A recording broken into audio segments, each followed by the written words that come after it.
ಬೇರೆ ದೇಶಗಳಲ್ಲಿ ಯೇಸು ಕ್ರಿಸ್ತನ ನಾಮದ ನಿಮಿತ್ತ ಕ್ರೈಸ್ತರನ್ನ ಸಾಯಿಸ್ತಾ ಇದ್ದಾರೆ, ಹಿಂಸೆ ಕೊಡ್ತಾ ಇದ್ದಾರೆ.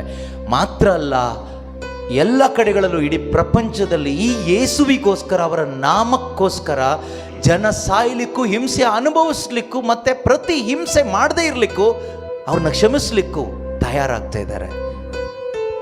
ಏನಿದರ ಗುಟ್ಟು? ಇದರ ಗುಟ್ಟು ಯೇಸುವಿನ ಪ್ರೀತಿ, the power of God's love. Yesu ಪ್ರೀತಿಗೆ ಅಷ್ಟು ಶಕ್ತಿ ಇದೆ. 2000 ವರ್ಷ ಆಯಿತು ಯೇಸು ಸ್ವಾಮಿ ಧರೆಗೆ ಮನುಷ್ಯನಾಗಿ ಬಂದು ಹೋಗ್ಬಿಟ್ರು. ಇವತ್ತು ಅವರು ಇಲ್ಲ, ಇಲ್ಲಿ ಮನುಷ್ಯನಾಗಿ ಇಲ್ಲ. ಮನುಷ್ಯರ ಮಧ್ಯದಲ್ಲಿ ಇದ್ದಾರೆ ಆತ್ಮಿಕವಾಗಿ, ಆದರೆ ಮನುಷ್ಯನಾಗಿ ಫಿಸಿಕಲಿ ಇಲ್ಲ, ಕಣ್ಣಿಗೆ ಕಾಣುವ ರೀತಿಯಲ್ಲಿ ಇಲ್ಲ.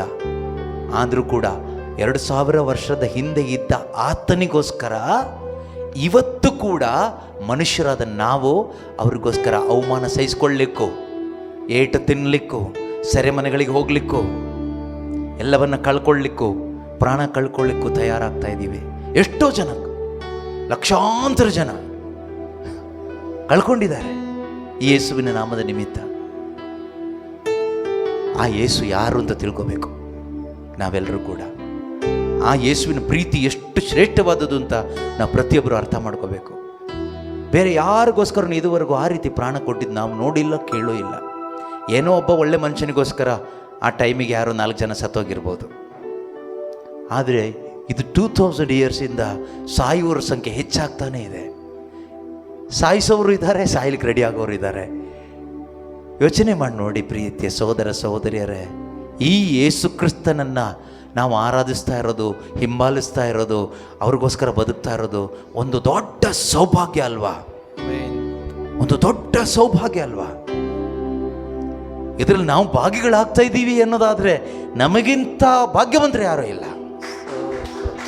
ಇದರಲ್ಲಿ, ಈ ಒಂದು ಕ್ರಿಸ್ತನಿಗೋಸ್ಕರ ಇರ್ತಕ್ಕಂಥ ಯಾತನೆಯಲ್ಲಿ ನಾವು ಭಾಗಿ ಆಗ್ತಾಯಿದ್ದೀವಿ ಅಂದರೆ ನಾವು ಅದಕ್ಕಿಂತ ದೊಡ್ಡ ಸೌಭಾಗ್ಯ ಯಾವುದೂ ಇಲ್ಲ.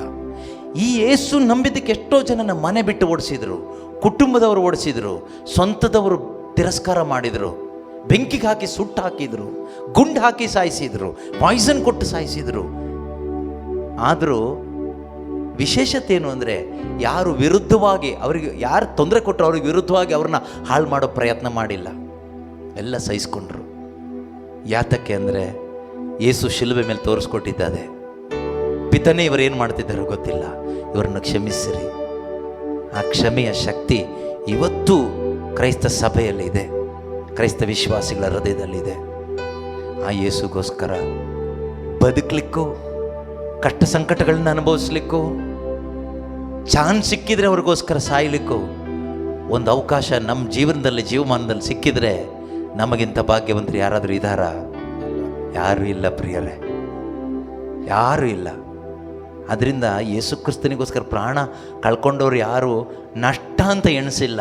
ಅದಕ್ಕೆ ಪೌಲ್ರು ಹೇಳಿದ್ದು, ನನಗೆ ಜೀವಿಸುವುದು ಎಂದರೆ ಕ್ರಿಸ್ತ ಯೇಸುವೆ, ಸಾಯುವುದು ಲಾಭವೇ, ದೊಡ್ಡ ಲಾಭ.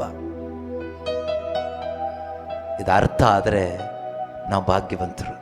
ಇದು ಅರ್ಥ ಆಗದೆ ಕ್ರೈಸ್ತರಾಗಿದ್ದರೆ ನಮ್ಮಂಥ ನಿರ್ಭಾಗ್ಯ ಕ್ರೈಸ್ತರು ಯಾರೂ ಇರೋದಿಲ್ಲ. ಆ ರೀತಿ ಯಾರೂ ಇರೋದು ಬೇಡ. ಈ ಯೇಸು ಪ್ರೀತಿನ ಅರ್ಥ ಮಾಡಿಕೊಂಡು ನಮ್ಮ ಮುಂದಕ್ಕೆ ಹೋಗೋಣ. ಆಮೇನ್.